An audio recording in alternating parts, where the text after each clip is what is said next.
Olá, o meu nome é Aldric Bonani, eu sou pastor da comunidade Simples e missionário aqui em Portugal pelo projeto Íntima Compaixão. Nós temos vivido um tempo sem precedentes e o texto que tem me ministrado nesses dias se encontra em 2 Reis, capítulo 6, a partir do verso 8. A Bíblia nos diz que o rei da Síria, Ben-Hadad, ele estava em guerra contra Israel. Ele planejou algumas estratégias com seus oficiais, mas Deus, através de Eliseu, adverte o seu povo sobre todas elas. O rei pensou que estivesse sendo traído por alguns dos seus, mas quando os interroga sobre isso, eles dizem que Eliseu é quem conta ao rei de Israel tudo o que o rei da Síria fala, até mesmo dentro do seu próprio quarto. O rei da Síria manda então que prendam Eliseu.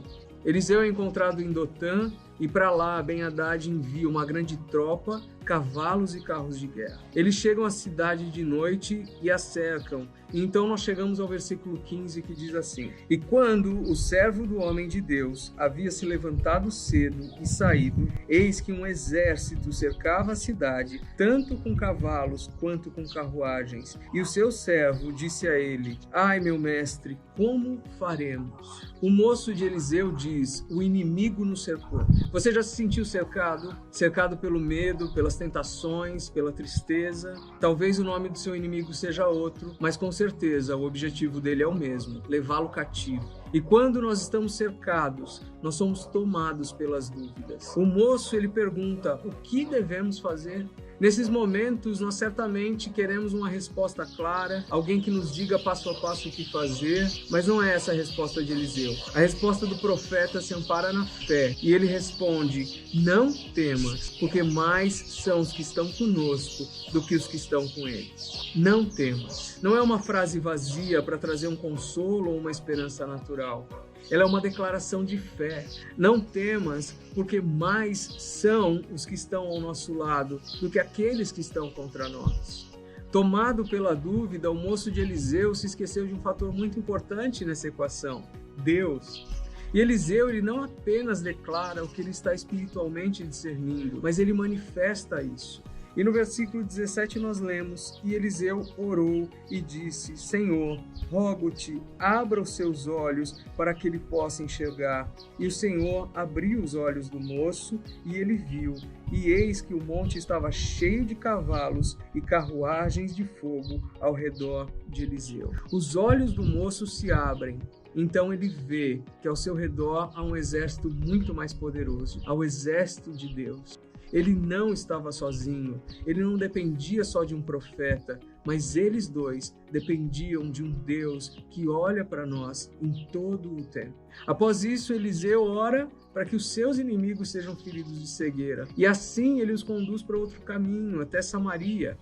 Quando eles chegam a Samaria, o rei vê aquilo e pergunta ao profeta se deve feri-los. Eliseu então diz ao rei que não, que ele deve alimentá-los e enviá-los para casa. Isso é feito, e Ben-Hadad, o inimigo do povo de Deus, fica tão aterrorizado com a experiência que ele para de enviar seus bandos de saqueadores para Israel. Mas há algo nisso tudo para o momento que, como igreja, nós enfrentamos. Ben-Hadad significa filho do falso Deus. E nesse texto, nós vemos que havia muitas estratégias planejadas para paralisar os filhos de Deus. Havia medo, havia ataques e havia ali 2 gerações representadas. Eliseu com a sua experiência e o moço com o seu ímpeto. O livramento só acontece depois da palavra liberada pelo profeta e depois da sua oração para que os olhos do moço se abrissem. O Senhor trabalha com gerações. E se nós não entendemos isso, os velhos se enfraquecerão e os mais novos se limitarão a ver o que é natural. Eliseu, ele partilha com o moço aquilo que ele tem recebido do Senhor. E quando as gerações atuam debaixo da mesma visão de Deus, o inimigo é cegado. O cativeiro foi levado cativo. Isso aponta para a cruz. Quando a morte parece vencer, então Jesus ressuscita e nos dá vida. Essa passagem aponta sim para uma caminhada de fé, mas ela aponta também para a importância de uma geração anunciar a outra geração a glória de Deus. Que se levantem os Eliseus que vão partilhar o que têm recebido do Senhor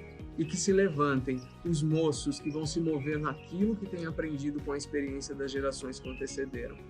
Que nesse encontro de gerações, os nossos olhos se abram para nós entendermos quem nós somos em Deus. Que nós possamos romper com esse medo que tem nos cercado, crendo que mais são os que estão conosco. Que nós possamos ver o livramento e o cuidado de Deus. Que Deus te abençoe e te fortaleça. Que o Senhor se revele a você nesse tempo de tantas incertezas e que nele você encontre toda a certeza, todo o fundamento que você precisa.